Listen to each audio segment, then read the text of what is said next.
નમસ્કાર, star India TV ન્યૂઝમાં આપનું હાર્દિક સ્વાગત છે। આપ જોઈ રહ્યા છો સ્ટાર ઇન્ડિયા ટીવી ન્યૂઝ, સત્યની વાતે સત્યની સાથે। હિંમતનગર ટાઉન હોલ ખાતે નગરપાલિકા વિસ્તારનો સેવા સેતુ કાર્યક્રમ યોજાયો। સાબરકાંઠા જિલ્લામાં હિંમતનગર ટાઉન હોલ ખાતે હિંમતનગર નગરપાલિકા વિસ્તારનો સેવા સેતુ કાર્યક્રમ ધારાસભ્ય શ્રી વીડી ઝાલા સાહેબની ઉપસ્થિતિમાં યોજાયો હતો। રાજ્ય સરકારની જનહિતલક્ષી યોજનાઓનો લાભ છેવાડાના નાગરિકોને મળી રહે તેમજ નાગરિકોને બહુવિધ સેવાઓનો લાભ ઘર આંગણે મળી રહે તે માટે સેવા સેતુ કાર્યક્રમના 10મા તબક્કાનો પ્રારંભ થઈ ચૂક્યો છે। રાજ્યના નાગરિકોના સર્વાંગી વિકાસ માટે સરકાર હંમેશા પ્રયત્નશીલ રહી છે। હિંમતનગર ખાતે યોજાયેલા નગરપાલિકાના સેવા સેતુ કાર્યક્રમમાં વોર્ડ નંબર 1, 3, 4, 5, 6 નાગરિકોએ લાભ લીધો હતો।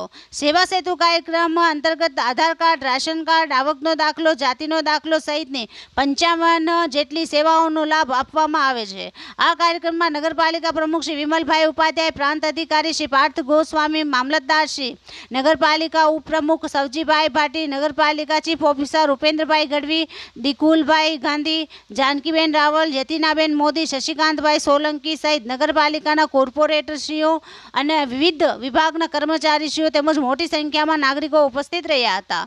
Star India TV news Savgadh reporter Shahbuddin Shiroya, જિલ્લા સાબરકાંઠા।